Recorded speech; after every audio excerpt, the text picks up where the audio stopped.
Estamos en un programa más de Ética de los Negocios. Hoy hablaremos de un tema importante para el hombre contemporáneo, los avances informáticos.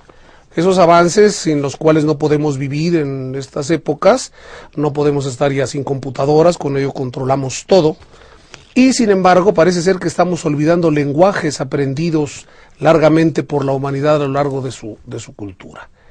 Nos interesa pues hablar de qué va a ocurrir en el futuro inmediato para las empresas con todo esto que estamos dejando y con todo esto que estamos ganando. Por eso lo hemos llamado avances informáticos, enriquecimiento o empobrecimiento. Hemos invitado para ello a dos personas muy destacadas en el mundo de la informática, conocedores muy a fondo. Bueno, ellos es un especialista importantísimo en nuestra facultad, y el otro es un filósofo también metido en el mundo de la computación. Está con nosotros el maestro Luis Ramos, doctor por la Universidad de Salamanca en filosofía, quien tiene una experiencia amplia y quien maneja muy bien la computación. Luis, bienvenido. Y el maestro David Mejía, nuestro presidente de la Academia de Informática, un actuario metido plenamente en la computación y que es una de las luces importantes de la facultad. David, muchas gracias por todos tus conocimientos que pones siempre al servicio de nuestra comunidad. Vamos a ver una entrevista en primer lugar que nos da el doctor Alejandro Pisanti, conocido de todos nosotros, que es una personalidad importante en la universidad y quiero hablar precisamente de este tema, de estos avances informáticos. Vamos a ver esta entrevista que seguramente es muy importante para todos nosotros.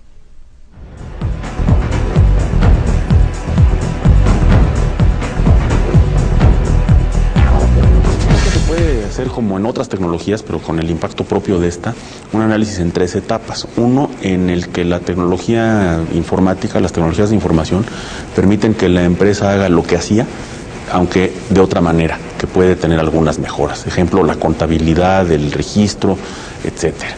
Segundo, permite hacer lo que se hacía antes sin informática de maneras mucho más eficaces o más rápidas o amplificadas a mercados más amplios, etcétera. Esto lo notamos obviamente de nuevo en la contabilidad, el registro interno, la gestión, los ERPs, CRMs, todo este tipo de sistemas que permiten que la empresa esté mucho más cohesionada, esté mejor informada de lo que hace un área respecto a lo que hace otra, etcétera.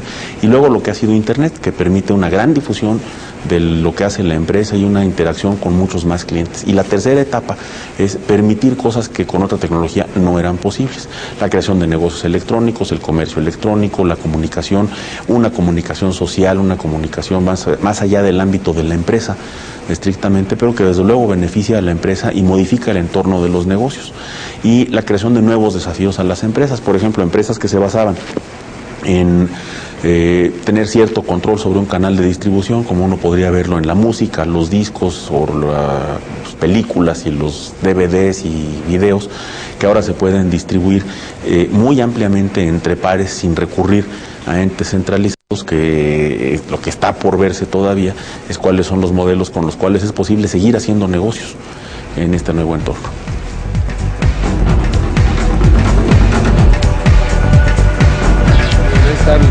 El planteamiento de Alejandro Pisanti acerca de qué pasa con estas nuevas tecnologías. Parece ser que todo apunta bien, sin embargo pues hay dudas, ¿no? ¿Cómo la ves, David? ¿Cómo vamos con la tecnología nueva? ¿Qué se avisora en el futuro? ¿Cómo vemos el pasado? ¿Cómo ha cambiado nuestra vida cotidiana con las computadoras y la vida de las empresas? Déjame primero hacerte un comentario complementando lo que el doctor Pisanti muy bien apunta. Efectivamente, las organizaciones, las empresas, las instituciones han tenido esa transformación basados principalmente en un esquema de apoyo en la tecnología. Pero no olvidemos que estamos transformando probablemente algunos elementos de la empresa, de la institución, pero no estamos pensando a veces en lo que está ocurriendo con los responsables de esa institución, de esa organización.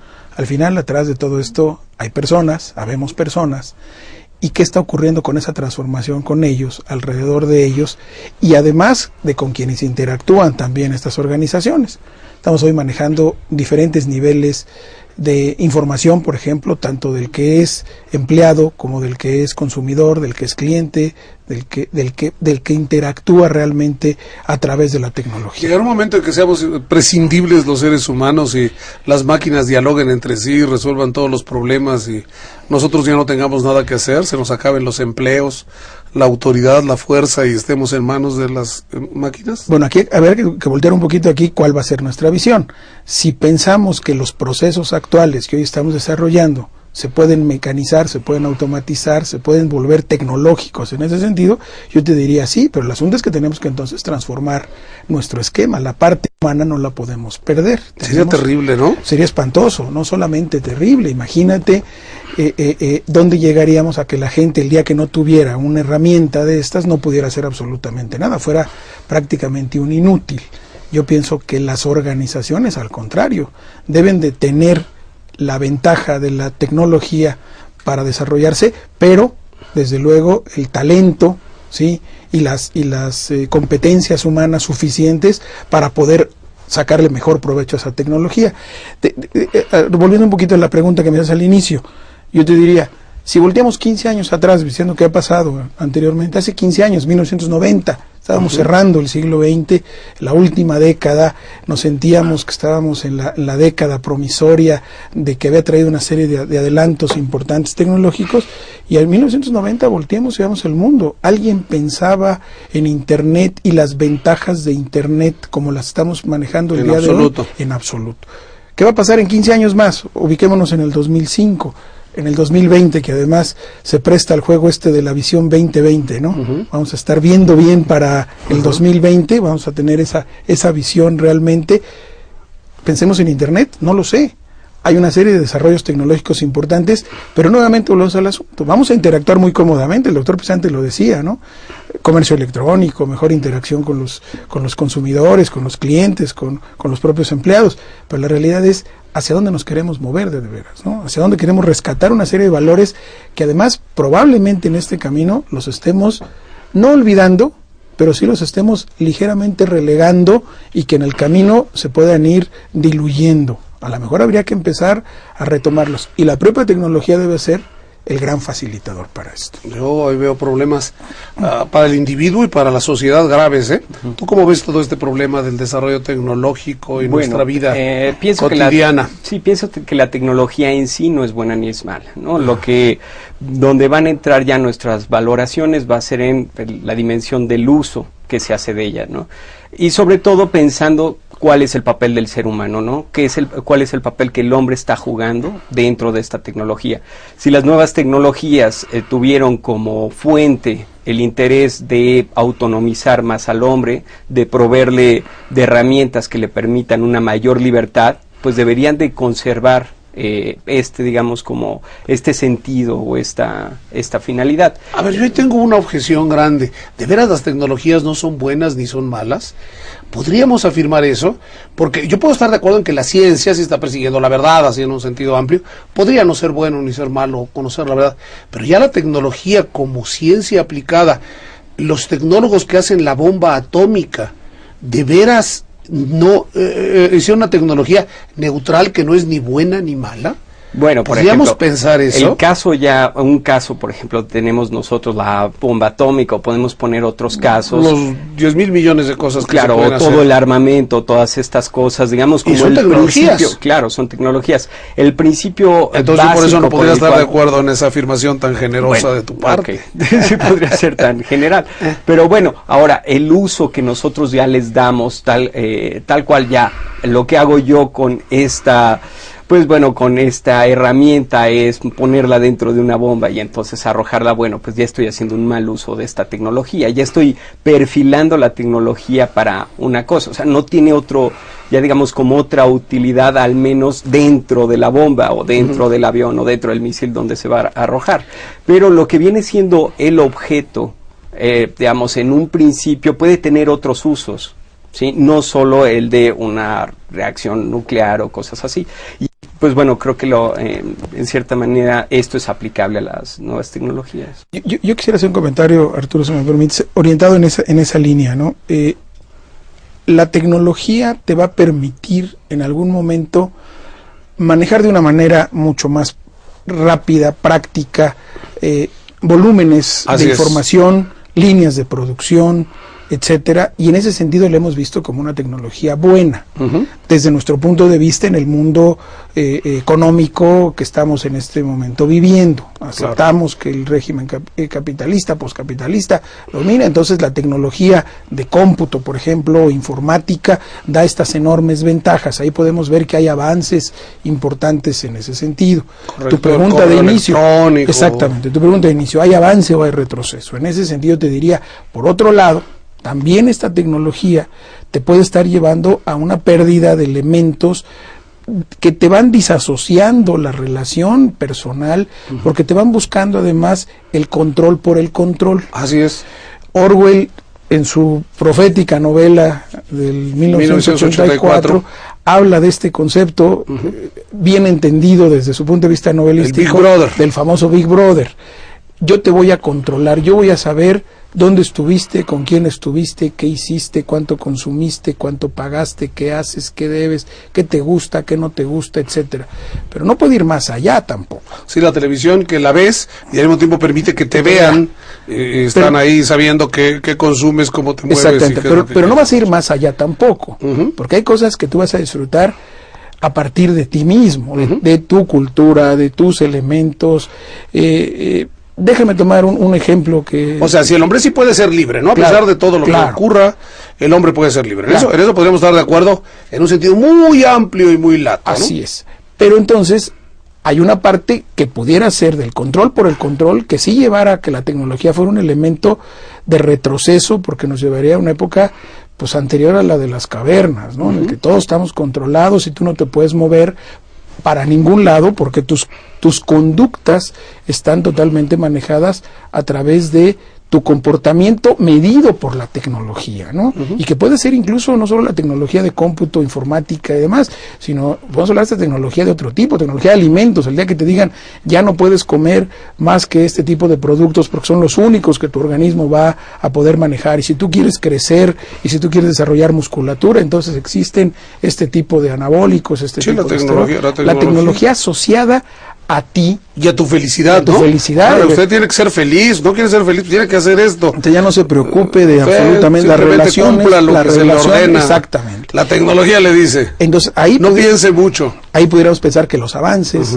pudieran eventualmente sí empezar a hacerte, vamos a llamarle retroceso, entendiéndolo en ese sentido, ¿no? Yo creo en ese sentido que sí. Entonces sí podemos hablar de tecnología orientada hacia un fin muy particular, que puede ser negativa, y orientada hacia un fin específico que puede ser muy positiva, ¿no? Entonces, sobre esas dos bases yo te diría, tenemos que ubicar a la tecnología. Si aumenta la libertad, yo estaría de acuerdo. Una tecnología como el correo electrónico que te permite comunicarte o a distancia, o la misma copia de los discos, aunque sea piratería casera, pero todo eso te está dando libertad de no tener que buscar en otro lado los satisfactores, y puede aceptarse como algo que es benéfico para el individuo, aunque no sea benéfico para las disqueras, ¿no? Pero bueno, el asunto te permite crecer, desarrollarte. Pero hay otras cosas como esto en lo que te dicen, no, usted no tiene que pensar nada, usted simplemente haga lo que la tecnología le dice y va a ser feliz. O usted tiene que tener el último alarido de la moda en materia de cómputo, y con eso usted tiene que estar contento con la vida. Eso es lo único que en realidad tiene algún sentido. Sí, el problema es de que todos estos útiles son medios que lo que pues pueden ayudarnos es a ser más libres, digamos, a dominar mejor nuestras capacidades, ¿no? A ser más dueños de nosotros mismos. El problema es que nosotros cedemos parte de esta misma libertad para poder utilizar y aplicar estas tecnologías.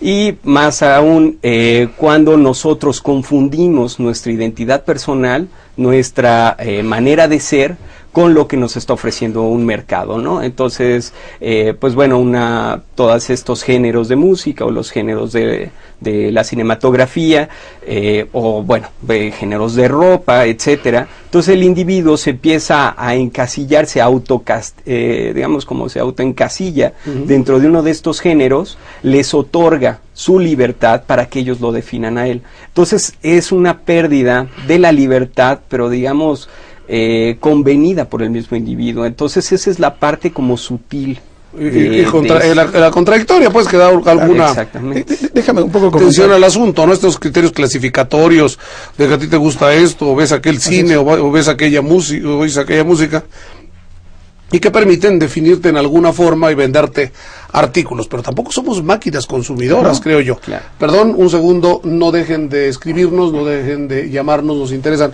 mucho sus opiniones, y este tema es un tema que ustedes sugirieron. Yo les pido, por favor, que nos digan qué ocurre con todo esto que estamos hablando, de los problemas éticos, del desarrollo, de las empresas, de la tecnología. Esto nos preocupa grandemente. David. Gracias, Arturo. Mira, yo creo que un poco completando lo que dice Luis. Efectivamente, la tecnología de informática, de datos, tiende a segmentar al individuo, a llevarlo, a encasillarlo, a decirle, tú eres de esta manera por la información que yo tengo de ti. Y aquí entra una parte de un juego, ¿no? Al final yo me quiero clasificar de una manera y yo voy a dar esos datos sobre mí.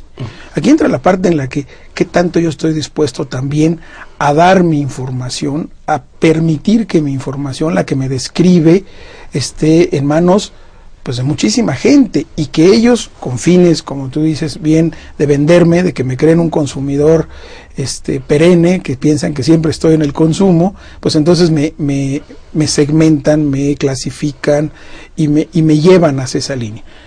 ¿Dónde está la parte quizás que tenemos que cuidar mucho? Al final lo que tú estás esperando de una corporación, de una interacción, son muchas cosas. No estás esperando necesariamente la venta o el producto, estás esperando muchas otras cosas. Obtener servicios, obtener ventajas que te den a ti la verdadera posibilidad de decir estoy en un esquema de calidad de mi vida, ¿no? No todo es a través de un producto empaquetado.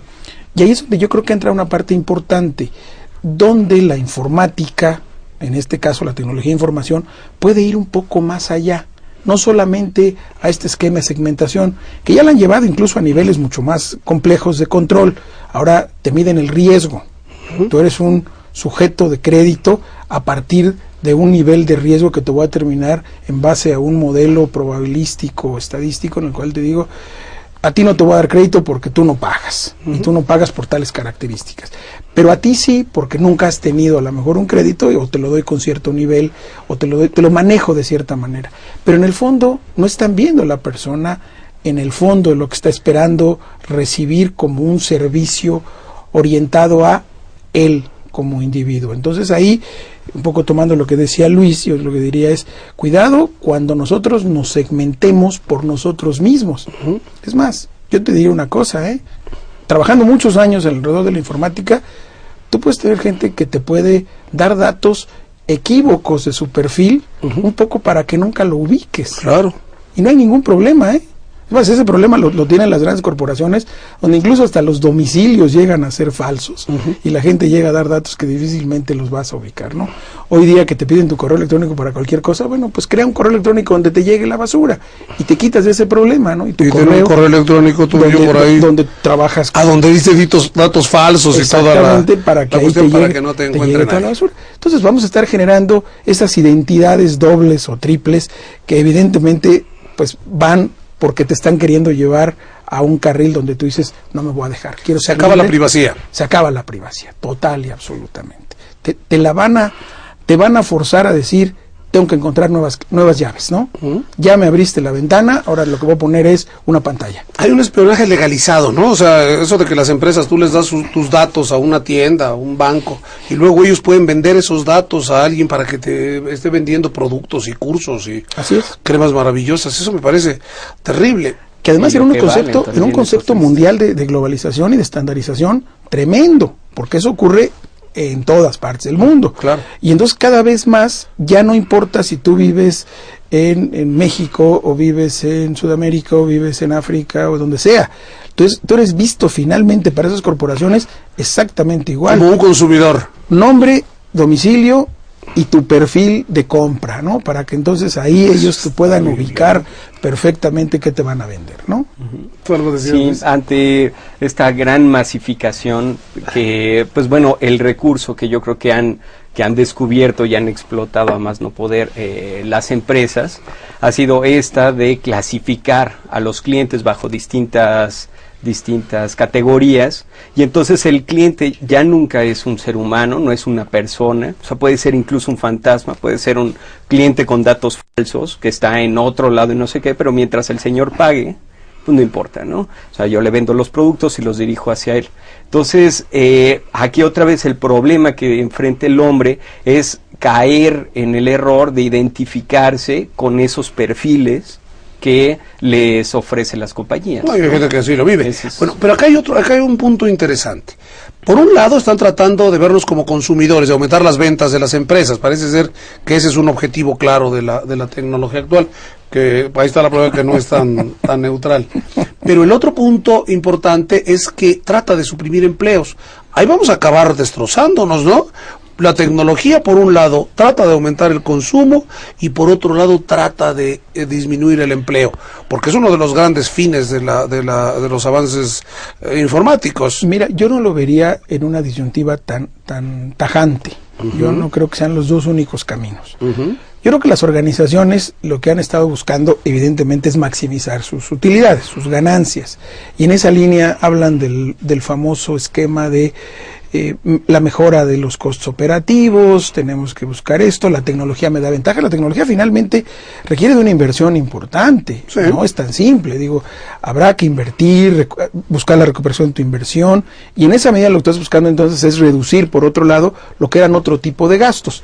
En algunos de ellos era básicamente el concepto del empleo tradicional, mano de obra, algunas cosas por el estilo. Sin embargo, déjame decirte, yo creo que la propia tecnología va a generar nuevamente un cambio importante hacia otros empleos que incluso van a estar relacionados con la misma tecnología. Déjame decirte, uno de los informáticos, vamos soñando que cada vez vamos a hacer menos y la misma tecnología va a hacer los nuevos sistemas, ¿no? O sea, claro. La misma tecnología se va a estar claro. Reproduciendo, alimentando, alimentando, sí. Clonando. Y sería maravilloso, pero evidentemente no es así. ¿Por qué? Porque al final la parte humana esa es la que va a jugar para decirte, oye, no te olvides que esto va orientado a alguien. Tú dices, la palabra consumidor suena muy abierta, sí, pero la palabra consumidor tiene muchos en su cadena, tiene muchos elementos. Una cadena de producción, al igual que una cadena de consumo, puede ser tremendamente extensa, y cada vez vas a encontrar quién te va a ir consumiendo en cada uno de esos elementos. Casi siempre pensamos en el consumidor final, ¿sí? El cliente último. Sin embargo, hay una serie de elementos que te van generando toda esa cadena. Lo que sí va a suceder cada vez más es cómo vamos a cuidar cada quien, déjame decirlo en palabra coloquial, la parcelita, ¿no? Yo voy a cuidar más mi mercado, mi nicho, mi esquema en el cual ahí sí no voy a dejar que nadie me invada. Sigo ¿no? siendo el rey. Voy a tratar de que eso ocurra, ¿no? Y el esquema de globalización mucho lo está llevando allá, ¿no? Cada quien hoy determina quién es el mejor maquilador, quién es el más barato, quién es el mejor hecho. Yo voy a ser el mejor distribuidor, yo voy a ser el mejor pirata, yo voy a ser el mejor, y voy a definir en la cadena, evidentemente, esos elementos. Y para lo cual me voy a llegar de tecnología. Al final del día me voy a llegar de tecnología. Pero hay aquí también un problema, o sea, sería como, digamos, más el esquema de lo que quisiéramos nosotros esperar que sucediera. Pero ¿qué es lo que de hecho sucede? Por ejemplo, en cuestiones como los supermercados, ¿no? Una o dos o tres grandes corporaciones de supermercados son los que acaparan pues las compras más baratas y los que pueden ofrecer los precios más bajos. Entonces empiezan a desaparecer las pequeñas tienditas, o las tienditas se limitan solo a vender pues en las noches cuando los supermercados cierran o cosas así. Entonces lo mismo, ese es el problema de los empleos. Lo que empieza a suceder empieza con las nuevas tecnologías, empieza a haber empiezan a sobrar personas dentro de las empresas empiezan a ser más pequeñas y las empresas pueden generar más trabajo incluso, ¿no? Con las nuevas tecnologías. Entonces, ¿qué sucede con todas estas personas que quedan fuera? Bueno, claro, pasan a ser consumidores, ¿no? Que es como la gran cuestión. Países como México son países de grandes consumidores. ¿Dónde está la producción? Mira, déjame platicarte lo que ha ocurrido en la informática en los últimos 30 años. Hace 30 años el informático era un programador, alguien que aprendía un lenguaje de programación, programaba en la computadora y hacía que funcionaran ciertos procesos de las organizaciones.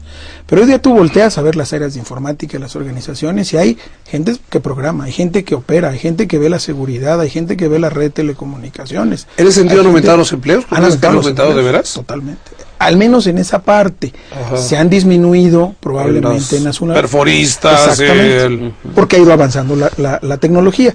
Pero la va sofisticando, que además las competencias, por ejemplo, hoy día te puedo hablar de que en una gran organización requieres de tener áreas de cómputo o de informática, donde haya diferentes niveles de competencia, desde el arquitecto de sistemas que está revisando, el administrador de las bases de datos, el de telecomunicaciones, el administrador de la red de internet, el webmaster, y te puedo hablar de toda la especialidad de puestos que se han ido creando en ese sentido. Y muchas organizaciones dicen, mira, yo me quito de estos líos porque no quiero administrar personal y se lo doy a alguien, el concepto del outsourcing. El outsourcing, ¿no? Okay. Pero el outsourcing requiere de esa gente de todas maneras, ¿sí? Y hay empresas dedicadas expresamente a darte el servicio de outsourcing. Vas a tener a alguien que venga y que al menos repare el computador que tienes enfrente de ti. Lo va a hacer alguien de tu organización o lo va a hacer un outsourcing, pero hay empleos para esta gente, ¿no? Evidentemente, lo que te quiero decir es, probablemente no reemplacen en la misma medida uno por uno, pero las competencias de las personas van a ser diferentes. Vas a tener un esquema distinto en ese sentido, ¿no? A mí me preocupa que nos vamos a ir quedando sin empleos. Lo veo como algo real, como algo que se da, tal vez no en los países centrales, en Europa, en Estados Unidos, a donde se quedan con sus posibilidades de seguir generando empresas pequeñas y todo. Bueno, las cosas pueden ser de otra forma, pero en nuestros países, a donde se tiende al monopolio, a donde se tiende a que las empresas extranjeras vengan y se queden con todo, como es el caso de los supermercados, yo veo que se tiende a disminuir el empleo, de ahí la salida de capital humano de países como México. Y yo creo que el problema que nosotros enfrentamos como país ante las nuevas tecnologías es que no somos productores, no somos creadores de estas nuevas tecnologías, no formamos parte de esa producción. Entonces eso nos pone en una gran desventaja. ¿De qué nos va a servir a nosotros producir una gran cantidad de técnicos, ¿no?, en computación o en estas cosas, programadores, si aquí no es donde se generan esas tecnologías, ¿no? Vamos a tener nuevamente solo consumidores de esas tecnologías. O sea, estamos yendo un embudo. Sí, ahí fíjate que comparto una parte de tu idea de que efectivamente vamos a ir perdiendo empleos, vamos a tener más desempleo. El crecimiento del desempleo, el desempleo tradicional va a crecer enormemente. Tradicional, el que conocemos hoy día. Eso es angustiosísimo. Exacto. El asunto es, tenemos que encontrar una salida, evidentemente, a esquemas de este tipo. ¿Por qué? Bueno, por muchas razones. El esquema de educación asociado a esto mismo, pues es el punto, ¿no? O sea, yo me estoy preparando en una serie de disciplinas que probablemente ya no haya empleo para ellas. Que ese es realmente donde nos tendríamos que preocupar. Hoy la gente dice, mira, si aprendes computación y aprendes inglés, ya le hiciste en la vida. No, tampoco, cuidado. No, esas soluciones tan entreguistas no son válidas. No, y además no. Vamos a una pausa y volvemos en unos minutos.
volvemos a hablar de los avances electrónicos.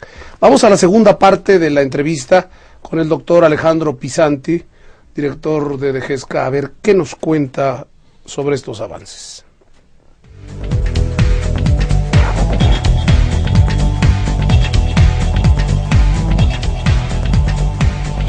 La privacidad no es un valor universalmente sancionado. Todas las sociedades aceptan cierto nivel de intrusión en la vida privada a cambio de un valor social mayor, como puede ser la seguridad o como puede ser la cohesión social. Hay sociedades que utilizan, algunas pienso que tramposamente, el privilegio al valor de la cohesión social, la comodidad o la conformidad de toda la sociedad a un conjunto de principios o expresiones, y reprimen o autorizan al Estado a reprimir las comunicaciones privadas de personas que tienen una visión diferente. En sociedades más liberales o libres como la nuestra, esto se considera una represión o una censura de la expresión personal. Una cosa muy importante, por ejemplo, pensando ya en el tema nuestro de ética en los negocios, en este programa debemos pensar, por ejemplo, que la empresa debe definir y pactar con su personal de una manera apropiada y muy clara cuál es el lugar y la forma específica en la que codifica estos valores. Hay regímenes legales en otros países en los cuales, por ejemplo, es explícito que el correo electrónico que cursa por la infraestructura de la empresa, y esto no solo quiere decir los servidores y las cuentas de correo propias de la empresa, sino las computadoras que están en las instalaciones de la empresa y los cables de la empresa, son comunicaciones que se entienden propiedad de la empresa.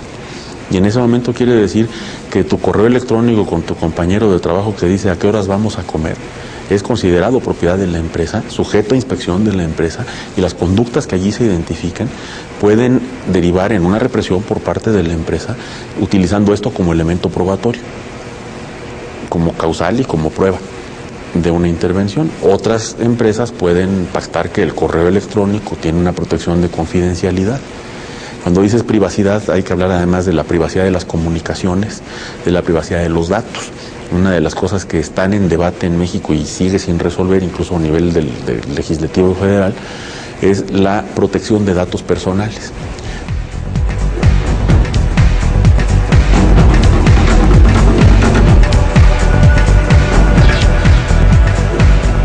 Creo que es importante este punto de Alejandro Pisanti. ¿Cómo lo ves tú? Esta justificación, creo que justifica mucho la violación a la privacidad. Yo no estoy muy de acuerdo con su planteamiento. Yo creo que ahí pasan varias cosas. Al final, las organizaciones, al amparo, digamos, de este esquema de la propiedad de los medios de producción de la propia institución, organización, dice, todo lo que ocurre aquí dentro pues es mío, ¿sí?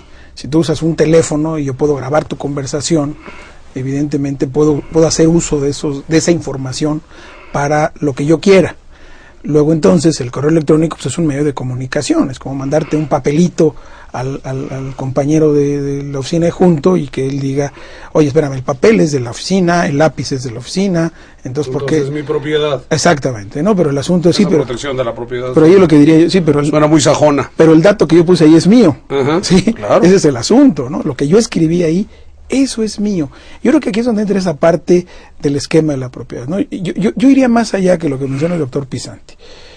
No tanto con el empleado, con la información que es propiedad de la empresa, sino el empleado como depositario de la información de un tercero que está fuera de la empresa.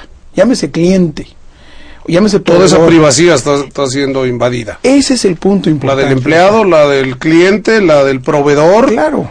Estamos usando sus datos para clasificarlo y para vendérselos a otros y para controlarlo y para informar a quien queramos.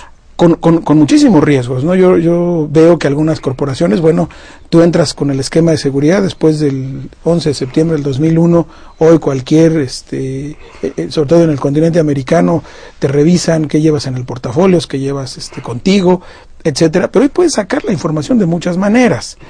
Mucho más grave que sacar un disco, que sacar un computador, es sacar datos, y sacar datos que van a ser usados para hacerle daño eventualmente a alguien, al crimen organizado, la venta de datos, que pueden ser detalles tan insignificantes como la venta de tu agenda, dónde vas a estar, a qué horas vas a estar, con quién vas a estar, que pueden ser datos relacionados con tus ingresos, eventualmente, que te pueden poner en riesgo patrimonial tremendamente, que puedes datos con tu información familiar, que ponen en riesgo tu familia. Adicionalmente, ese tipo de cosas las tiene alguien en la corporación, no las tiene una máquina, eso es falso. Están almacenadas en una máquina. Exactamente, ese sería el problema ético. Ese es el punto, ¿no? Claro. Alguien puede acceder a esa información, y no solo la corporación con sus elementos, es decir, usted me firmó una carta que me permite usar sus datos. No.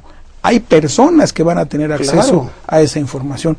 Y el viejo concepto, ahora viejo para los informáticos, de los famosos intrusores, ¿no? Los hackers famosos, ¿no? Que van a venir a tratar de robarse la información, algunos casos por juego, de manera lúdica, pero en otros casos con fines totalmente de crimen, claro, de crimen, de daño, ¿no? Entonces yo lo que diría es, no solo es eso, sino veamos el otro uso de la información. Eso es importante. ¿Tú cómo ves esto de culpar a las máquinas de lo que hacemos los hombres? Bueno, lo que es muy importante es que hay alguien, una persona que está utilizando la máquina, que está utilizando el medio, el objeto, con algún fin.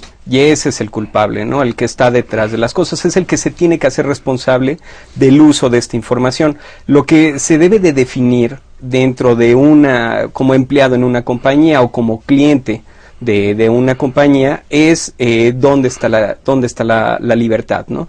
Dónde está mi vida privada, mis particularidades, mi individualidad, y dónde está esa parte que yo puedo compartir, que yo puedo convenir en que sea de dominio de otros, para pues bueno, poder llevar a cabo estas transacciones y que no haya ningún atentado en contra de esta individualidad. Lo que viene siendo aquí importante también es considerar que muchas veces estas definiciones son tácitas, ¿no? O sea, no son explícitas, más uno supone que el otro lado va a actuar de buena fe, que no va a hacer mal uso de las cosas, como esto de los perfiles, por ejemplo, para los bancos, que ellos mismos se los pueden transmitir a otros, o ellos mismos pueden hacer uso, ¿no? Pues bueno, pues para ofrecer otros productos al cliente y cosas así, ¿no? Entonces, pues bueno, ahí uno tiene, digamos, todo el derecho de reclamar, bueno, ¿hasta dónde, no? ¿Hasta dónde puedes tú conocer de mí y utilizar esa información? A mí me preocupa un tema ahorita que me está dando vueltas con esto que ustedes plantean. Hay algunas ideas actualmente en boga que dicen que si se puede, se debe. Si se puede hacer algo, hay que hacerlo, porque para eso se inventó la máquina.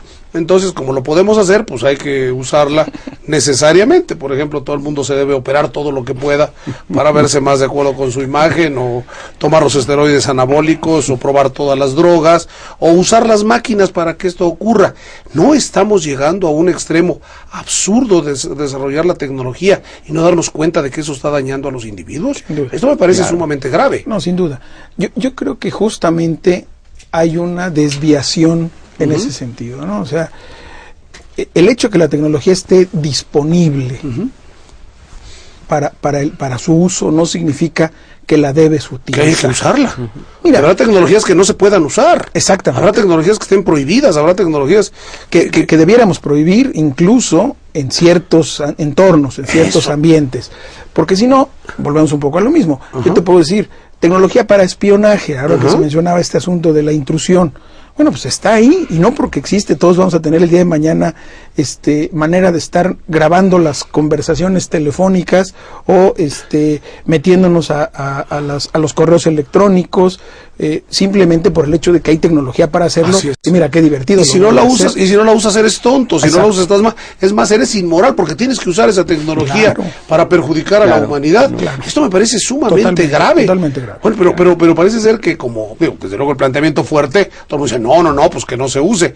Pero la verdad es que estamos utilizando muchas tecnologías que sabemos que son malas y las seguimos usando. Lo que caemos mucho también es cuando nosotros aceptamos que se utilicen las tecnologías y están disponibles, que se usen, para eso están.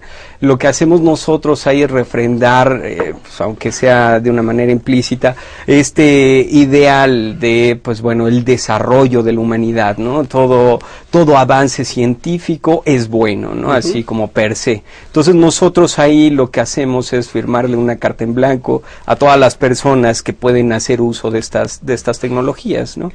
Mira, yo iría un poquito más. Finalmente la tecnología doméstica, llamémosle, la que usamos todos los días, la que tenemos en las organizaciones y demás, la que compramos en la tienda, pues, es la tecnología que ya, desde el punto de vista de desarrollo científico, ya dio ese trabajo, pero hay una cantidad de tecnología hoy guardada, y ahí es donde entraríamos en el asunto de que, dado que está, usémosla.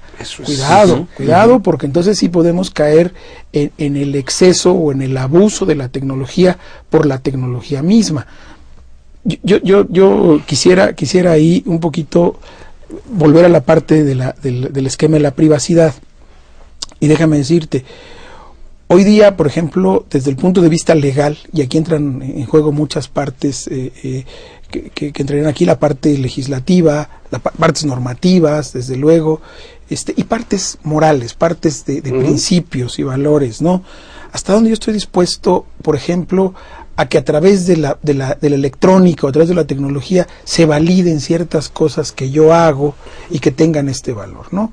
Hoy día te puedo hablar de que hay instituciones que están manejando este concepto del sello electrónico, la firma electrónica, casi el esquema de tomarte el patrón del iris de tu ojo para que entonces ese determine que sí fuiste tú efectivamente el que lo hizo. Y empezamos a perder una serie de elementos de confianza naturales que los seres humanos teníamos, provocado porque al haber abuso, pues lógicamente ya no puedes confiar en cualquiera. Cualquiera es capaz de entrometerse, cambiarte los datos, provocarte un fraude, hacerte un daño. Por lo tanto, ahora no voy a confiar en nadie y voy a caer en el otro exceso, ¿no? Ahora, si no tengo tus registros dactilares, si no tengo tu registro ocular, quizás si no tengo hasta una gota de sangre que me permita determinar tu hélice del ADN, no creo que seas tú. Eso es terrible. Eso es terrible. Pero hay otro punto. No basta con ponernos de acuerdo, como planteaba Alejandro Pisanti, para que el problema ya sea ético. No. La ética lo que implicaría es que te reprimes tú solo, que tú mismo no das el paso para seguir adelante. Claro, uno tiene razones, uno es consciente de por qué no lo va a hacer, ¿no? No simplemente porque llega el policía y nos dice, oigan señores, esto no se vale, porque entonces cuando se sale el policía y nadie nos está viendo, entonces hacemos inmoralidades. Bueno, entonces, la moral implica que no te vigile nadie, que lo hagas a veces dentro de tu más íntima intimidad, aquí en tu privacidad, de querer portarte bien. Pero hay un tema que antes que se nos acabe el tiempo yo quisiera tratar. Yo veo que hay un cierto deterioro social de habilidades que desarrollamos en el pasado. Antes de entrar al programa, David nos comentaba de la desaparición de los teclados. Ahora la intención sería que le dictemos a la máquina y la máquina escriba lo que nosotros le digamos. Entonces va a desaparecer la taquigrafía, ya la mecanografía. Ya no vamos a ser mecanógrafos. Aparte, la taquigrafía hoy no existe porque pues ya todos redactamos nuestras cosas en la máquina y ya no, la taquigrafía se nos olvidó. Ya se nos olvidó la clave Morse porque ahora nadie se le ocurriría mandar mensajes a larga distancia con soniditos y los podemos mandar visualmente y muchos por un mismo cable y todo esto. Los idiomas. Es válido que estamos olvidando esto. Olvidamos los idiomas porque hay traducción simultánea de todo que hacen las mismas máquinas. Olvidamos las escrituras ideográficas porque ahora todas son alfabéticas. ¿No deberíamos de considerar nosotros que esas son pérdidas reales para la humanidad, que la humanidad está olvidando esos lenguajes y que la sociedad se está quedando un poco más pobre por no tener esto? Nosotros debemos de considerar las dos dimensiones del uso que podemos hacer de la tecnología, ¿no? Si nosotros consideramos desde que hay escribas y que pueden anotar las cosas, también podríamos pensar, desde la dimensión de el poeta que conservaba en la memoria todos los hechos y los iba y los narraba en frente de los otros. Uno podría pensar que ante el papel escrito perdiera esa riqueza de el personaje que lo relataba, ¿no? Entonces, así podríamos nosotros ver las distintas tecnologías, ¿no? Y el uso que se hace, lo que se gana y lo que se pierde. Entonces, pienso que antes que ver nosotros como una gran pérdida de todas las, digamos, como de una biblioteca que podríamos nosotros conformar de tecnologías del pasado y del presente. Lo que deberíamos de preguntarnos es si las nuevas tecnologías nos ofrecen por lo menos la misma autonomía, la misma riqueza interior, la misma libertad que las anteriores o incluso más, o si nos limitan, ¿no? Si nos limitan con respecto del anterior. De acuerdo, pero mi pregunta sería si la pérdida en sí, por ejemplo, del alfabeto Morse o de la taquigrafía, son válidas. Tal vez la nueva tecnología te da más libertad, es más rápida, pero tiramos a la basura algo que estuvo probado durante tanto tiempo y que permitió desarrollar algunas habilidades humanas. Es ahí donde yo siento que nos empobrecemos cuando estamos atados simplemente a lo que Windows nos autoriza, a lo que sí puede entrar a través de un MS2 y entonces ya se entiende en un lenguaje binario y ya se quedó. O sea, lo que antes era múltiple, amplio, ahora ya simplemente son ceros y unos y eso es lo que se volvió todo. Te voy a dar mi punto de vista en ese sentido. Yo creo que es el empobrecimiento basado en la dependencia absoluta de la máquina y la tecnología. Los niños que ya no saben multiplicar. Los niños que no saben... Porque tienen que usar una calculadora. Esa es una, y podríamos ir muchísimo más lejos. El niño que si no tiene un control remoto no prende una televisión. Correcto. Tan simple como eso. Pero a lo que voy es, yo creo que esa dependencia es el otro. Vamos a suponer el juego que en ocasiones nos acostumbramos a jugar cuando decimos, ¿qué harías si estuvieras en una isla desierta? ¿No? Sí, la primera pregunta es, ¿qué libros te llevarías? ¿Qué harías? ¿No? Bueno, si no sabes cuestiones elementales que no dependan de un computador, pues te vas a ver totalmente aislado. Pero si tú tienes esas otras habilidades al menos, ya no te va a importar lo otro. Tan simple como esto, saber escribir con un lápiz en un papel, ya nadie es capaz. Hoy la gente teclea, va al teclado, va a verlo en la pantalla. Todo es la máquina. Es incapaz, y lo hemos comentado también, de escribir una carta, porque todo es correo electrónico, ¿sí? Y además en correo electrónico, incluso hasta con un esquema de lenguaje autorizado y manejado diferente, donde se comen las vocales, los acentos, se utiliza mucho más el sonido de la palabra que la palabra escrita correctamente, la ortografía está perdida. Todo eso lo tenemos perdido porque estamos orientándonos a ella, pero porque la máquina lo tiene.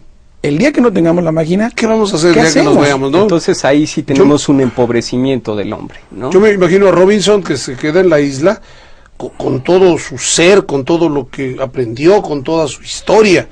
Pero no me lo imagino con una computadora para poder resolver los problemas. Ese es el y entonces, bueno, si no podía escribir, si no podía entender el concepto de escritura, si no podía hacer cálculos, si no podía aplicar sus conocimientos y irlos sacando, pues Robinson no existiría. Viernes se lo comía, porque Viernes seguramente ha de haber tenido un celular en este momento, ¿no? Yo te lo podría plantear de la siguiente manera. Pensemos, por ejemplo, en el esquema de la docencia. Hoy un buen maestro puede venir y darte una clase con su palabra. Ah, claro. Con su voz, ¿no? Sin ningún problema. Yo no quisiera pensar el día de mañana el maestro electrónico, porque entonces si no está el computador, el cañón, la transmisión, la filmina, la gráfica, el ejemplo no sirve. Que se sabe todo el mundo, claro. No puede ser, ¿no? Aquí es donde dices, no perdamos esas habilidades que hoy tenemos para poder ir. Y el maestro es el que desarrolla a los alumnos según las habilidades de los alumnos y que les da sus habilidades como él las pudo hacer crecer y no necesariamente el estandarizado que lleva sus filminas y sus transparencias. Y que el día que no lo tiene no puede dar una clase. Ah, claro, y eso yo lo he visto con muchos maestros que consideran que son muy buenos porque prepararon una vez la clase y llevan 10 años dando la misma clase con la misma. Sí, las nuevas tecnologías sí nos pueden proveer de muy buenas soluciones, nos pueden dar muchas ventajas para trabajar de una manera mucho más rápida, más sencilla, con menos papeleo, menos cosas, ¿no? Y algunas cosas novedosas. Pero así también nos esclavizan. Y el problema lo vamos a enfrentar si los hombres ceden su propia persona a las máquinas, si permiten que la máquina los defina a ellos mismos. Entonces ahí tenemos estos casos de escritores, ¿no? Que cambian muchísimo cuando escribían con pluma y papel, claro, y cuando lo hacen con la computadora. Eso lo dice Günter Grass, ¿no?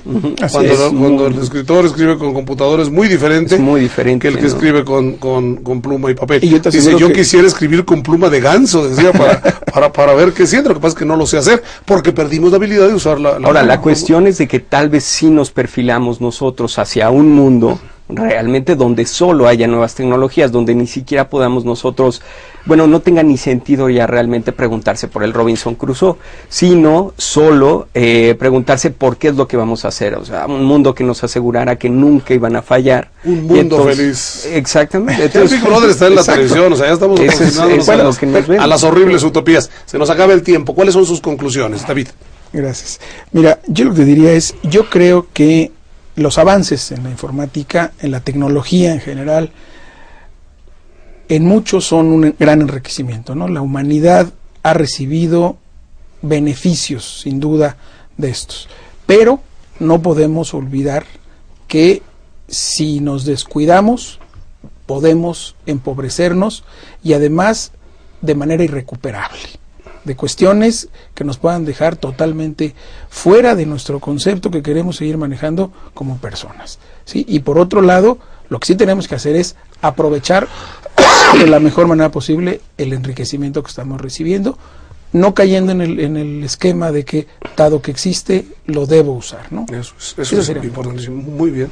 Luis. Sí, pues bueno, simplemente que no aceptemos de una manera irreflexiva las nuevas tecnologías, que sí son un gran instrumento, una utilidad que tenemos nosotros para nuestro trabajo, para nuestro medio, para muchas cosas, pero no aceptarlas de una manera, digamos, como un cheque en blanco, sino que tenemos nosotros que reflexionar cuál es el sentido que debemos darle a las cosas para no perder nuestra persona dentro de ellas, ¿no? Y no olvidarnos, y no empezar a ver cómo nos ven muchas compañías como simplemente un perfil que va a comprar productos y que se dirige va a tener estas metas y no sé qué, no ver así a nuestro prójimo, ¿no? Al otro ser humano, no caer en ese error, sino darle toda su dignidad que implica esto. Hay un punto que mencionaron que me gustaría quedarme yo con él, que es el punto de la educación, ¿no? O sea, si nosotros no nos dedicamos a la instrucción a través de cañones y filminas y imagencitas, sino la auténtica educación, la paideia, la búsqueda del desarrollo del hombre, la máquina nos podrá servir para poder tener la información, los datos, pero crecer todos. Si nos quedamos simple y sencillamente con la idea de que con los datos basta, y esos datos que obtuve a través de la máquina ya son suficientes, pues el problema va a ser de una pobreza tremenda. Claro. Parece ser que la máquina nos enriquece, parece ser que la máquina nos empobrece. Cuidado con el empobrecimiento que nos está dando como individuos y como sociedad. Nos veremos muy pronto en otro programa de Ética de los Negocios. Esperamos sus comunicaciones. Bye.